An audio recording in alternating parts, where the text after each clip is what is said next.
It is overtime here again at Old Favorite Friday, and Ralph, you and I did a video a month or so ago, I guess it would be, where a legacy brand had changed their formulation, changed their recipe, and put out a brand new beer in Sam Adams Boston Lager. Well, lo and behold, we've got another legacy brand in Fat Tire by New Belgium that has done a very similar thing, and maybe even more of a dramatic transformation in some way. We featured Fat Tire on Old Favorite Friday before. It's a beer that's gotten a lot of people in the history of craft beer into craft beer. It's a gateway. It has been a gateway beer. It was a Belgian amber ale. They pushed a big malty beer that was very, very unique. And now we've gone to kind of a blonde ale. The color is dramatically different. The flavor profile is very different. So I want to talk about it. I want to talk about the differences between the two beers, see what we think about this. You know, it's Old Favorite Friday, and we're really trying a brand new beer, which is an interesting concept. So you've got two in front of you. What are your thoughts so far? So I've, just been, because I was waiting a sec to try the new one, but so the original is pretty close to how I remember it. I'm sure there's been some subtleties because it's, I remember a little more of a yeast character, but it's still got that like sweet amber character. And funny enough, what you were saying about people getting into craft beer because of this, someone I grew up with and one of my neighbors, when he was first getting into craft beer, now this was years ago, but yeah, he used to always have Fat Tire in hand because this was one of his go-tos. So it's very much like you said, this is very much a legacy brand and a beer that I think everybody knows. So. You know, one of the things that we saw with the Sam Adams, and that this was our impression of it, we're not saying it's 100% true, but it seemed like the Boston Lager that we tried side by side, the original and the remastered, that the original had changed significantly from even, weeks, months before of Sam Adams that we had tried. And when I'm drinking this, because we have these, these side by side, what would consider to be the original and the new one, I do feel like the amber color is maybe a little bit lighter than what I remember in Fat Tire, and I think the Belgian yeast character and the flavor is maybe a little bit less. I don't know if they were subtly making some changes to kind of make it less dramatic when they finally pulled the trigger and did the rebrand.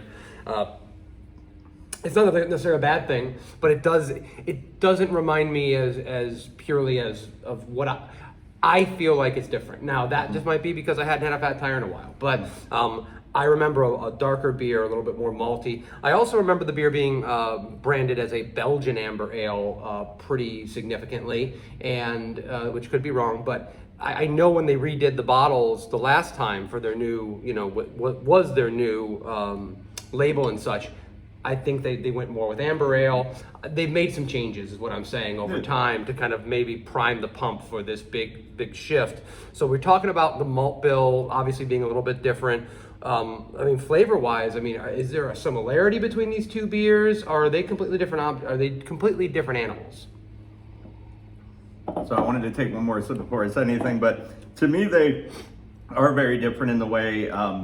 And the one great thing about them is they're both true to style in the sense of, to me, they're two completely different styles. But so when I had the original, I get like sweet, malty, almost like a slight cherry note, but it's, it's just very much that hint of malt, like what you expect with an amber ale.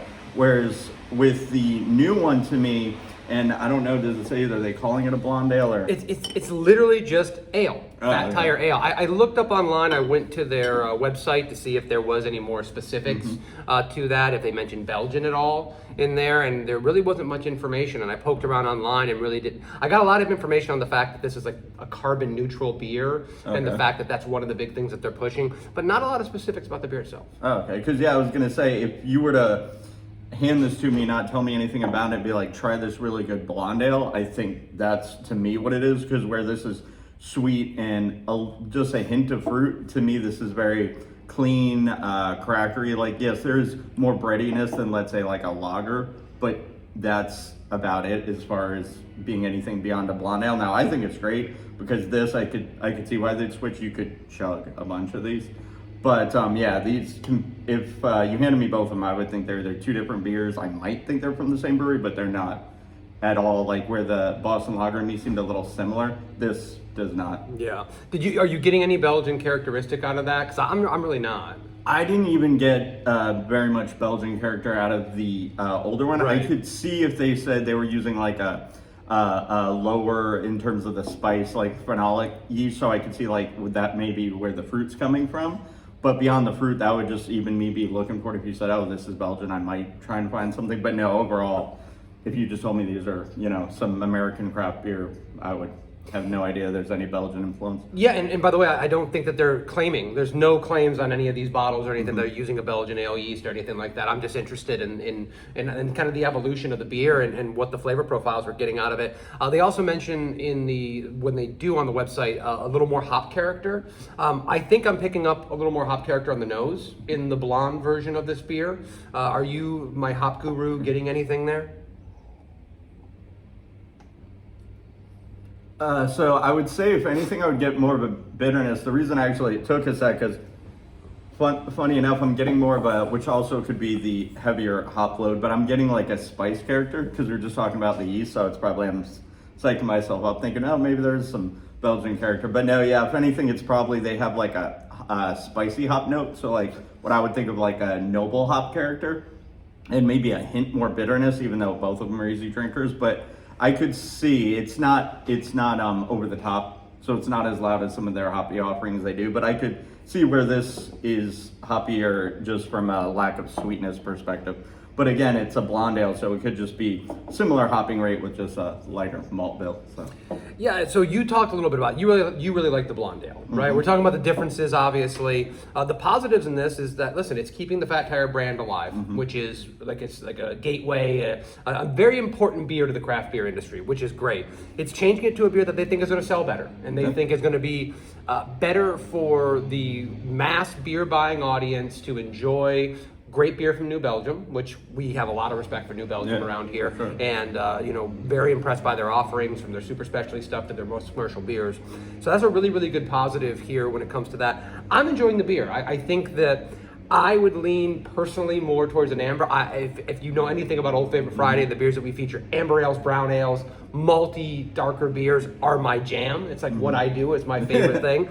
So I'm always going to have a place in my heart for the original Fat Tire and kind of pine for it. And I hope that they bring it back from time to time. We saw that with Stone, where they kind of retired some beers and brought them back and did some voting. So hopefully there is a future for the retro version of this beer, even if it's not going to be a year-round thing. But just like everything New Belgium does, this new version is really good. It's a drinkable beer. It's flavorful. It has some malt character. It has some hop character, and it's going to be a cleaner. And this is just where the industry's going. We have to understand that. And even for us that are a little bit more entrenched here and like craft beers that might be a little bit bolder. That's not what people are digging. So you deliver on the flavor in the kind of category they're looking for, and this does that. Yeah, and I agree 100%. One thing I kind of wanted to chime on, especially because they are going the direction that I feel you're 100% right that craft beer is going.